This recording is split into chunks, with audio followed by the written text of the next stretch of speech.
I said, those are the ones that stuck out the most to me, the ones I liked a lot. After that, we can move on to the art of villains, which is a cool section, and it helps you sort of, as the names kind of describes, plan and build your villains in the game and how to organize their goals, how important they should be, stuff like that. I also like that it gave 3 different stages of villain, because when the game originally mentioned villains earlier on in the book, I just assumed villains just meant like boss dudes, but it can actually be more to it than that. Because it mentions, first of all, there are minor, major, and supreme villains. Supreme, I love that they use supreme. It's great. Supreme, yeah. You also have the ability to escalate your villains, which I think is really fun. I think escalate, we'll get to it, but I think escalate is a very funny mechanic. Yeah, it has potential to be kind of weird, but it has the potential fucking cool if you can nail it. It has the potential to be really obnoxious, but it's very on genre. Yeah. Yeah, the fact that your villain just goes, Lamau, I just get cooler. Yeah. I just get to be cooler. And you're like, wait a minute, pause. Actually fucking pause. What are you talking about? Yeah, what do you mean, bitch? Yeah. So I mean, we can go over the minor villains real quick because it's a small section. Well, they talk about right. Yeah. Wait, which part are you referring? You mean the goals? Just that first bit with like them describing the kinds of villains. Oh, yeah, okay. So they talk about minor villains are generally have some simple or at least very personal goals, such as saving someone's life, stealing a magical artifact, or seizing control of a village. This is like your your orc chieftain, your like bandit captain kind of guys. Major villains should have complex goals that can affect large amounts of people, such as conquering a kingdom or destroying a divine being. This is the general. This is your... What's up? The general. Yeah, this is the general. This is your...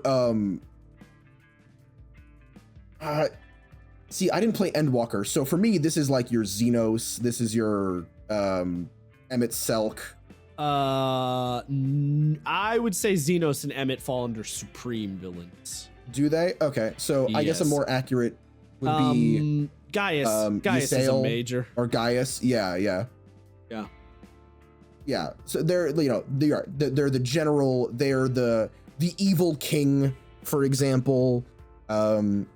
Your maybe evil boyfriend in a dumb mask and funny helmet who pilots the red robot, that guy. It took me a second to get the reference on that one. Yeah, I'm happy you did, it makes me happy that you got it. Took me a second. The song started playing in my head.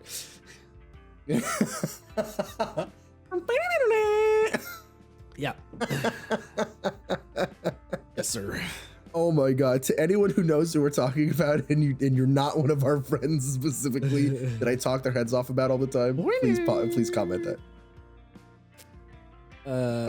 I've never betrayed someone a day in my life. That's cap, sir.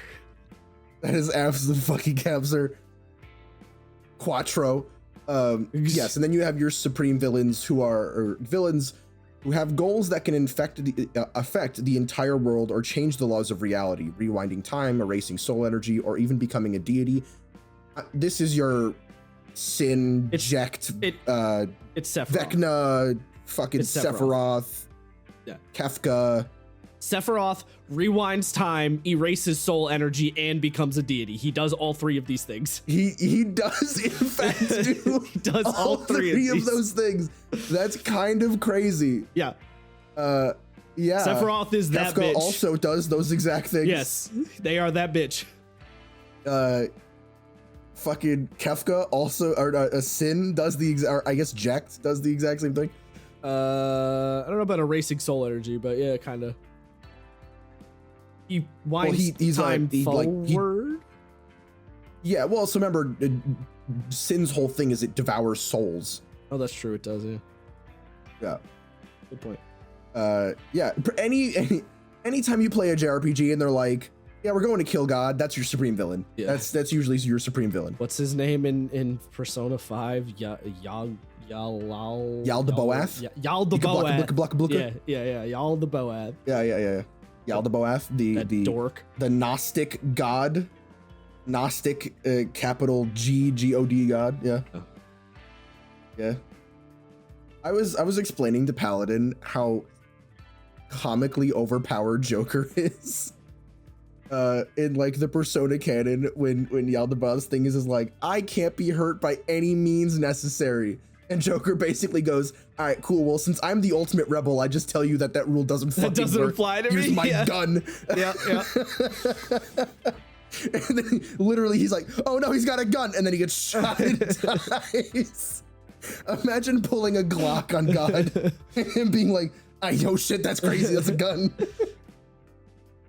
And then the Glock actually works ass. because you're just that Shadley. It just worked because you were like, no, I don't works. think I will. Yeah, I fuck your rules, bro. Imagine turning an actual Uno reverse card into a bullet and shooting God on the fucking face with it. The Persona series. I love Persona so fucking much, dude. I mean, here's the Persona 3, Minato's basically like, dying? Nah, dying's lame as shit, bro. We ain't doing that. You're like, oh, okay. Yeah, well, he pulls bullshit too, because it was like, you can't kill death. And he's like, I don't need you. I can just kick you into a locker, you nerd. Yeah. Oh my goodness. Yes. Anyway, they do discuss the escalating thing here a little bit. They talk about it a little earlier in the game, but we missed that. It's fun. Did they talk about it somewhere earlier? Yes, they talk about it in the game rules section when they talk about villains, which is to say, villains can do this really cool thing called escalating, where they essentially wait, jump pause. a tier. Pause. Wait, I feel like... Wait, where else did this... Wait, Pages where's 102 through 103. Oh. This feels like a slightly odd spot for this to be? Okay. Because it has nothing to do with the players. Yeah. All right, well, whatever. Yes. Villains have this really cool ability where they can do something called escalate. And what that does is it basically allows your villain to jump a tier. One tier specifically. I mean, technically they can jump both tiers if they're a minor and they can become a supreme, but that's not likely in the game. Sort of suggests that you maybe don't do that and not use this ability a lot, because it does a lot of crazy shit.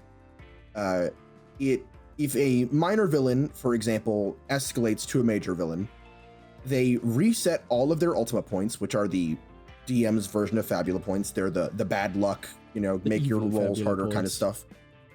It sets those back to full, resets all of their hit points, and removes them from the surrendered state, which is crazy. You basically just have to fight them again. You probably aren't going to. The DM, if they're, not being stupid, will just be like, yes, they teleport away, because at that point you're just going to die. But it allows them to sort of level up in a narrative sense, right? Like, yeah, I think the intention is that they escalate and then they do the thing where they're like, you thought you defeated me, but in fact I have just been biding my time to unlock my ultimate power, and then they fly off into space and you have to go fly to the moon to fight them again. I think that's the idea. It's not that they Super Saiyan up and then you fight them again. Yes, I think that defeats the purpose a little bit.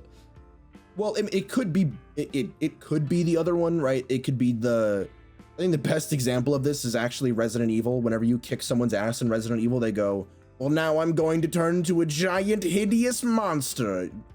I mean, and you're kind of just like, why?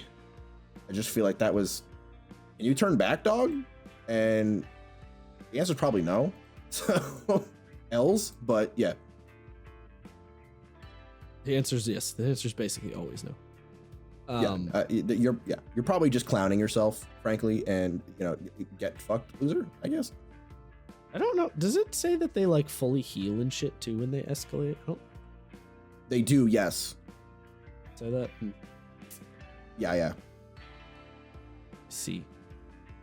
Yeah, it's escalation is pretty powerful. The game says that typically speaking, you should only have villains escalate 2 to 4 times total through the game.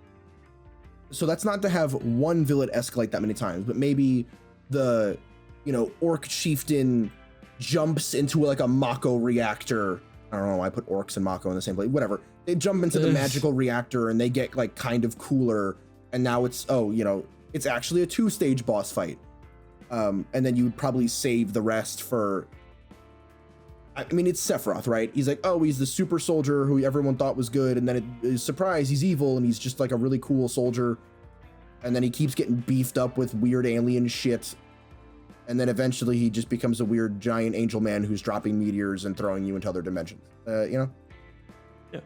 And then you have to ring King Arthur up on speed dial to kick his ass for you. I don't actually think they do heal. I don't think it says they do here. Do they not? Hold on. No. It doesn't say anything about like what their stat situation is. I guess they're getting a new stat sheet technically, or maybe not. I don't know. It actually doesn't say anything about how to handle them, like the mechanical aspect of that. I thought they did, but I guess not. No, they don't.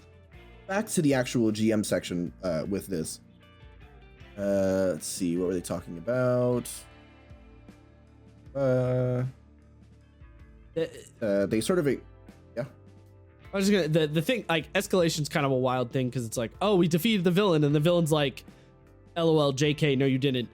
And on the good side, this allows you to do that thing that I think a lot of GMs often want to do, where I want a villain to keep to be a reoccurring villain, right? Like, this is a good way to do that because, the players have defeated them, but then he escalates and then he runs away and then, he disappears or whatever, and then they can fight him again.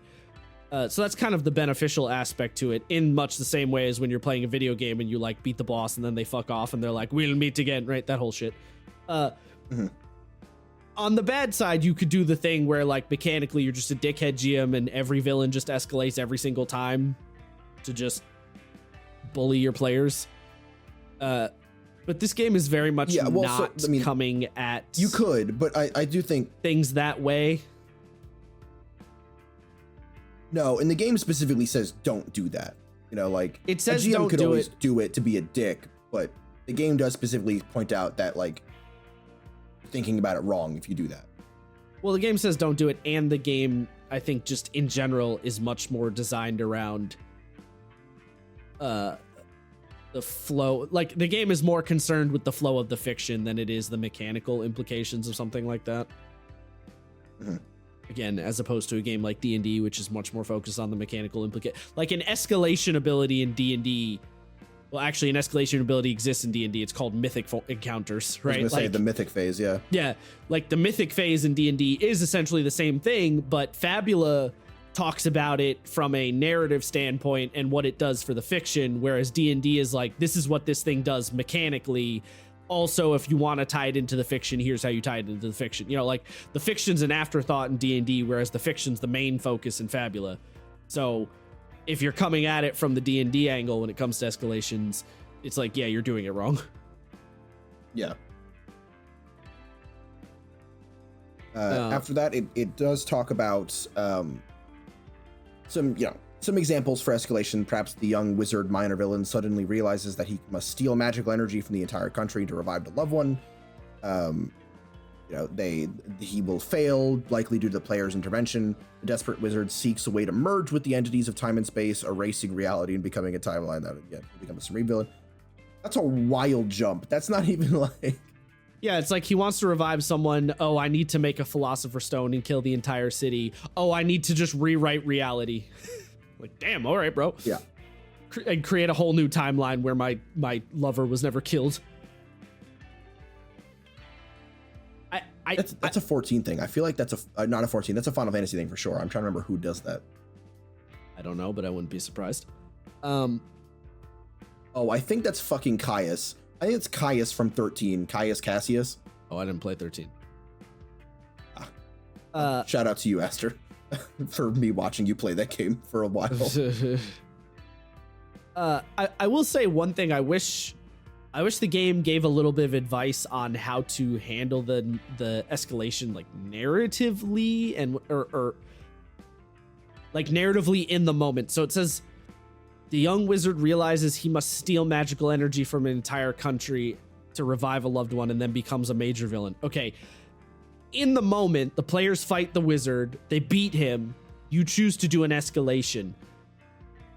Should I have him just disappear, teleport away? Does he like get up and run out of the room? Like, how should I handle the in the moment of the escalation? I don't think the game gives a ton of advice on that, which I feel like probably should be in there. Now, granted, I can come up with plenty of ideas myself, but from a newer GM standpoint, I feel like it'd be helpful to be like, here's a couple of ways you could have the villain escalate and then escape, or escalate and then do something else, or whatever. You know what I mean? Yeah, I mean, I imagine that they assume, and again, I'm sort of inferring here. I imagine that they assume that the idea is that, you know, the players finish beating him, they do their good guy speech, and as they're, you know, saving the princess or whatever, you as the players in like a GM scene see him like crawl into the vat of energy or whatever. Yeah, see, but that's you coming up with an idea and inferring a thought. It doesn't give any direct advice though. Doesn't like with if you're gonna give this example with the young wizard, like kind of give me a full example. Like say the young wizard like realizes they're defeated and then activates this like forbidden artifact that they had kept away as a last resort, and then it, you know, they disappear like out of nowhere. Nobody knows where they went, but they don't have time to like investigate because they have to leave the castle. Like, give me a full scene play out of what you think this should look like, just so I have a clear idea. I only need like one example. You know what I mean? Yeah, I mean, that's fair. I don't think you're wrong for wanting that. That's just one spot I feel like it didn't mention on the escalation thing. Yeah. Again, there's a bazillion ideas I could come up with on my own, obviously, but you know. Pressure. Under pressure. Yes, the pressure. After that, the game references something called pressure, which is